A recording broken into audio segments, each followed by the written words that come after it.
today is storytelling time, guys. Storytelling time. My story is a little emotional. It's going to reflect on in my childhood, in moments of my childhood. Okay? And the title of my story is The Man I Called Daddy. The man that I called Daddy. Okay? The man that I called Daddy.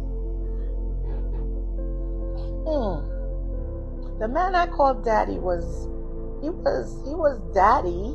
He really was a daddy in the beginning, childhood, growing up. You love your daddy, I was 13 years old when I found out the man I called Daddy for 13 years wasn't my biological father.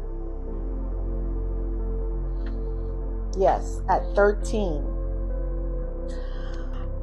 And, 13 is an age where you're already trying to figure out who you are, and suddenly your foundation shifts.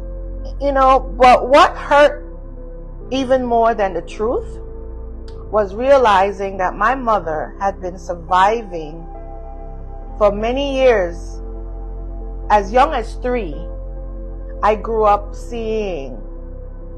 And for those of you that don't know, my mom is deceased. So I believe I can share her story, now, and without embarrassment on her end, My mother was a very strong woman. She came to this country. She worked very hard. She did multiple jobs. And she put her way through school. And she bought her own home. She worked in, the last job she worked in was at Merrill Lynch,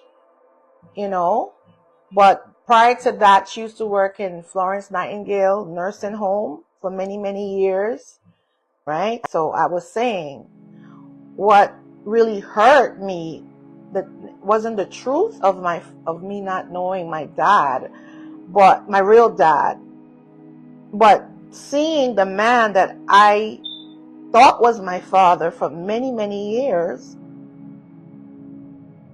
abuse my mom mentally, emotionally, physically for years. And I thought that was normal. I thought that was normal life, When you're a child, you don't know dysfunction. Dysfunction is dysfunction. You think whatever you grow up in is normal. But that wasn't normal at all. The things that I saw at a very young age, as young as 3, was not normal. I remember my mom getting ready to go to a birthday party. It was a friend of hers' birthday party. And my mom is a really good cook. And she could bake too, certain things. And the person asked her to make a cake. So she made 2 sponge cakes. I'll never forget. Because when she was making the cake, I used to be there with her, helping her turn it. And I would lick the bowl and stuff like that as a child. And after we baked the cake, she turned the cake over in a plate, in 2 plates, for the cake to cool. She put something over it, and she was getting dressed for this party. And I was getting dressed because she was taking me. Because back in those days, they used to take you to the party. And when you get there, other kids are there too. And you're all in the room together, playing hide and seek and house and whatever, I don't know if anybody could relate to that, but if you can, put it in the chat. Let me see.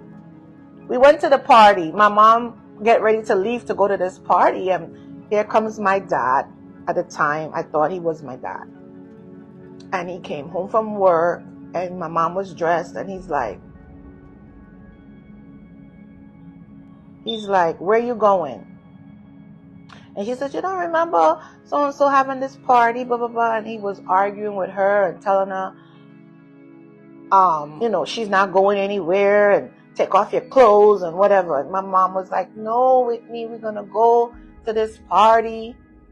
And you're supposed to come too. Come on, change your clothes and let's go. He said, no, you're not go. You hear what I said? Take off your clothes. Take off that clothes. And he handed my mother one boxes of slap. And he took the 2 cakes that my mother baked and put them in the sink and turned the water on the cake. And all the cake messed up in the sink. I was like, and with that, my mother said, what you did that for? And the two of them started arguing and fighting. As a child, that memory, I still have it in my head. But that's one of the things my mother, I'm just showing you a picture of little things that I had to go through. I'm taking you back. I'm taking me back, right? When you're a child, you don't know you don't know dysfunction. Dysfunction is dysfunction.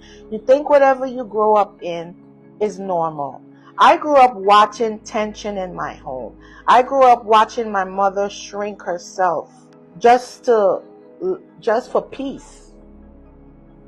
I grew up watching her choose silence to keep peace. I grew up hearing tones before words. You know what I mean? That shift in someone's voice that tells you trouble is coming. You know, when I was a little girl and I hear my father, which was my stepfather, call my name, I would be afraid before I even see him. That's what I mean, the tone in the voice. You start shaking. As a little girl, I became observant. I became quiet. I learned how to read rooms. I learned how to adjust my behavior so I wouldn't make things worse. Some children learn ABCs. Some of us learned survival. If you grew up in a home where you had to walk on eggshells, if you learned to be small so things wouldn't explode, if you became the strong one too early, I want you to take a deep breath right now. Exhale. You were just a child. Like me, I was just a child.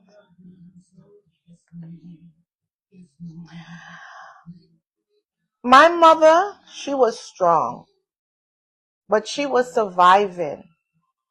I don't blame her, but at one point I blamed her. She was strong, she was surviving, and there's a difference. I saw emotional abuse before I knew what that word meant.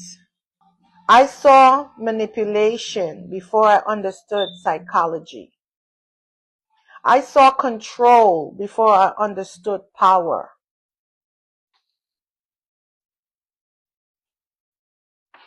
I watched a woman try to hold a household together while pieces of herself were breaking.